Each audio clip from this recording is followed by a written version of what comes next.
So I'm here on a blustery day on the campus of the University of Lisbon with Zita Martins. Is that correct, Zita? Yes.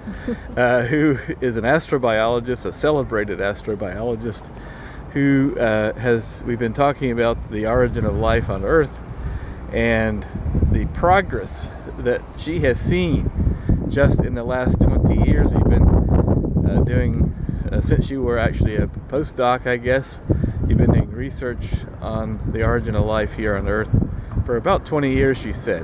What has changed in the 20 years that you've been working on this issue? I think lots of the things we've been keep on analyzing extraterrestrial samples from meteorites, asteroids, comets, but I think what has impressed me the most in the last 20 years is that we had so many space missions to several locations in our solar system, and that's extremely impressive because it means that technology has improved a lot in the last 2 decades. And we hear continually that Earth is special. We know it's special. I mean, we don't know if we're unique in the universe. We don't know if there's life in the universe.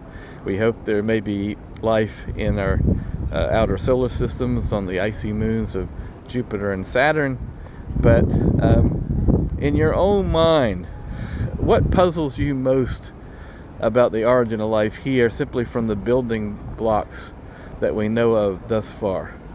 I think it's what puzzles me the most is actually when it happened and why it happened. Was it a once in a lifetime or a thing that happened, or did the origin of life happen several times? I think that's a big question that we still have to answer, is try to understand if the origin of life occurred only once in our planet, or if it happened several times, and it happened once and it was destroyed, and it happened twice and it was destroyed again. So we also have to try to understand all those events that happened in the past of the Earth, and try to understand which one and how it happened, the origin of life in our planet. And if it happened more than once, is there any way scientifically to be able to say life evolved more than once on Earth? I mean, it's still a very difficult question to answer right now. In the scientific community, we've been arguing